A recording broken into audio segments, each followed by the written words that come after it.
अशरफ का हमें और आपको सिमात करना है। आओ तारीख का मुताला करें तो फिर पता चलेगा कि जिस हुसैन की याद में हमने आज ये जलसा सजाया है तो उनकी विलादत कब हुई है। सुभान अल्लाह। तो तारीख बताती है कि इमाम हुसैन रज़ी अल्लाह ताला अन्हु 5 शाबानुल मुअज़्ज़म सन 4 हिजरी में मदीने तैयबा के अंदर पैदा हुए। सुभान अल्लाह, अल्लाहु अकबर। हज़रात किराम आप मदीने के अंदर तशरीफ लाए और जब आप मदीने के अंदर तशरीफ लाए तो मुस्तफ़ा जान रहमत सल्लल्लाहु अलैहि वसल्लम ने आपके कान में अजान कही और 7वें दिन आपका नाम भी रखा, फिर आपका अकीका भी किया। अल्लाहु अकबर। हज़रात किराम और मुस्तफ़ा जान रहमत की आगोश में इमाम हुसैन 7 साल 7 महीने और 7 दिन रहे। अल्लाहु अकबर। आओ तारीख का मुताला करो। अल्लाह के रसूल सल्लल्लाहु अलैहि वसल्लम ने ऐसी तरबियत फरमाई, ऐसी तरबियत फरमाई और ये तारीख के अंदर आता है कि जब इमाम हुसैन दुनिया में तशरीफ लाए तो इमाम हुसैन के सामने अल्लाह के नबी की नमाजें थी, अली के सजदे थे, फातिमा की तिलावतें थी। परवरदिगार ने ये इनाम अता फरमाया कि इमाम हुसैन ने रहती दुनिया तक जिंदगी में अल्लाह का हक अदा कर दिया और दुनिया में रहने के बाद जो है करबो बला में भी जो है इमाम हुसैन ने हक अदा कर दिया। सुभान अल्लाह। तो मेरे दोस्तों और बुजुर्गों, हम और आप इमाम हुसैन से मोहब्बत करते हैं, इमाम हुसैन के आशिक हैं, इमाम हुसैन के गुलाम हैं, इमाम हुसैन के चाहने वाले हैं, इमाम हुसैन के मानने वाले हैं। तो याद रखो इमाम हुसैन ने कभी नमाज नहीं छोड़ी, इमाम हुसैन कभी झूठ नहीं बोला, इमाम हुसैन ने कुरान की तिलावत नहीं छोड़ी, इमाम हुसैन ने माँ बाप की नाफरमानी नहीं की, इमाम हुसैन ने कभी कोई ऐसा काम नहीं किया। तो हमें और आपको भी चाहिए हम इस महफिल से, इस जलसे से ये सबक लेकर जाएं कि जब तक दुनिया में रहेंगे तो नमाज भी नहीं छोड़ेंगे, कुरान की तिलावत भी नहीं छोड़ेंगे, माँ बाप की नाफरमानी भी नहीं करेंगे, दुनिया में कभी झूठ भी नहीं बोलेंगे, दुनिया के अंदर गलत काम भी नहीं करेंगे। और इंशाअल्लाह जब हमारा जहन बन जाएगा, हमारी आदत बन जाएगी, हमारा ये मिशन बन जाएगा तो अल्लाह पाक जो है हमारी खताओं को माफ फरमा देगा और अल्लाह रब्बुल इज्जत जो है हमें हुसैनों में शरीक फरमा देगा और परवरदिगार हमें कामयाबी अता फरमा देगा। आज हम और आप कहते हैं साहब हुसैन का दामन नहीं छोड़ेंगे, हुसैन का दामन नहीं छोड़ेंगे। अरे हुसैन का दामन पहले पकड़ तो ले, पहले हुसैन का दामन समझ तो लो कि हुसैन का दामन क्या है, हुसैन का दामन कहते किसे हैं, हुसैन का दामन है क्या, हुसैन का दामन है क्या। आज लोग ये समझते हैं कि साहब हमने हुसैन का दामन पकड़ लिया, महफिल सजा ली। नहीं, याद रखो हुसैन का दामन नमाज की अदायगी है, हुसैन का दामन कुरान की तिलावतें हैं, हुसैन का दामन माँ बाप की इताअत व फरमा बरदारी है, हुसैन का दामन दुनिया के अंदर मुस्तफ़ा की सुन्नत को जिंदा करना है।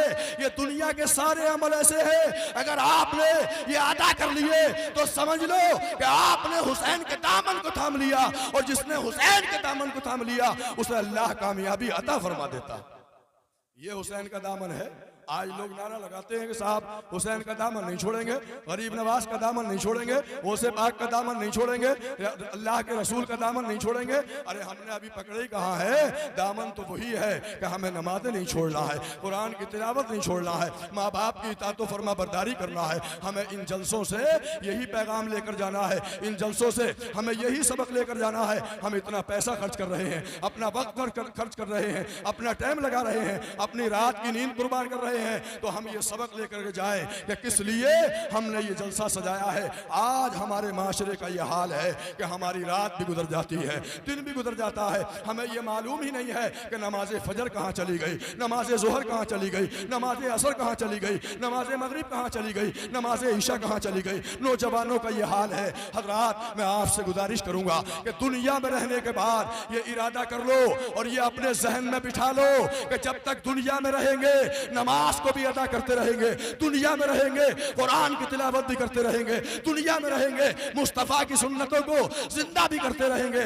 याद रखो अल्लाह के रसूल फरमाते हैं कि जो दुनिया में मेरी एक सुन्नत को जिंदा करता है अल्लाह रब्बुल इज्जत जो है उसे 100 शहीदों का सवाब अता फरमाता।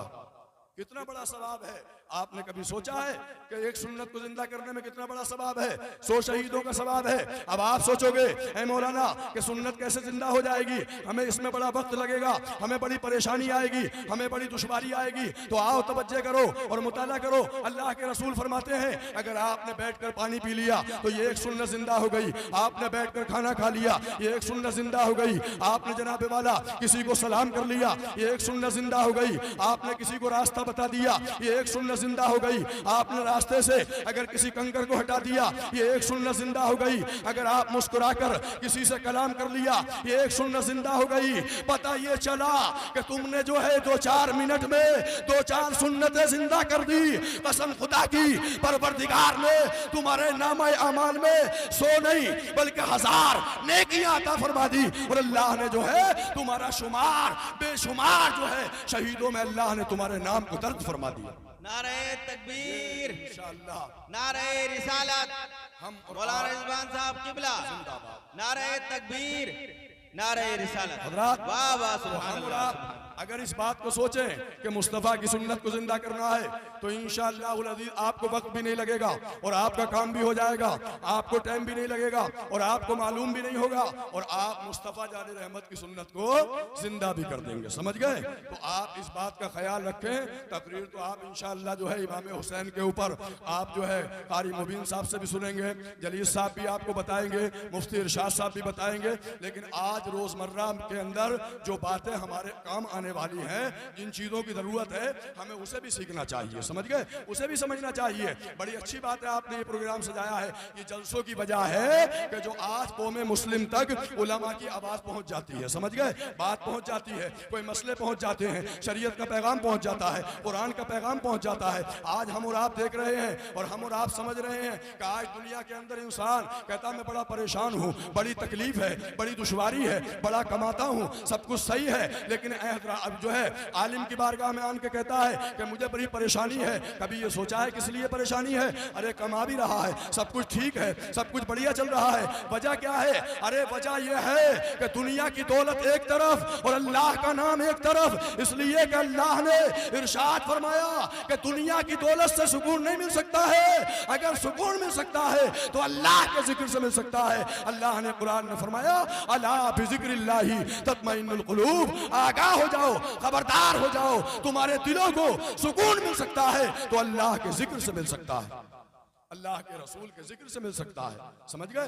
तो ये एक हमारे लिए हथियार है, हमारे लिए एक बहुत बड़ा अल्लाह ने हथियार दिया है कुरान अज़ीम और अल्लाह का जिक्र। तो इसलिए मैं आपसे यही गुजारिश करूंगा कि आप अपनी जिंदगी में सुन्नतों को जिंदा करें, आप अपनी जिंदगी में सुन्नतों को अमली जामा पहनाएं, आप अपने घर के अंदर भी यही माहौल पैदा करें। याद करो उस तारीख को, याद करो उस हदीस को। मुस्तफ़ा जाने रहमत ने इरशाद फरमाया, ऐ दुनिया के लोगों, सबसे पहले अपनी औलाद को 3 चीजें सिखाना। सहाबा ने अर्ज किया अल्लाह के रसूल वो कौन सी चीजें हैं? तो मुस्तफ़ा ने इरशाद फरमाया, ये नहीं कहा कि दुनिया की दौलत के बारे में बताना, दुनिया के काम के बारे में बताना, दुनिया की तमाम चीजों के बारे में बताना। मुस्तफ़ा ने इरशाद फरमाया, ए सहाबा, अपनी औलाद को 3 चीजों के बारे में सबसे पहले बताना। अल्लाह के रसूल ने इरशाद फरमाया, ए सहाबा, सबसे पहले अपनी औलाद के दिल में अपने नबी की मोहब्बत डाल देना। सुभान अल्लाह। नंबर 2 अहले बैत की मोहब्बत डाल देना और नंबर 3 कुरान की तिलावत की बात डाल देना। अल्लाह के रसूल ने फरमाया, ए सहाबा, कभी तुम्हारी औलाद गुमराह नहीं होगी जिस दिल के अंदर अल्लाह के रसूल की मोहब्बत हो, अहले बैत की मोहब्बत हो, कुरान की तिलावत की मोहब्बत हो, वो दुनिया में कभी गुमराह नहीं होता। इन चीजों पे अमल करो इंशाअल्लाह।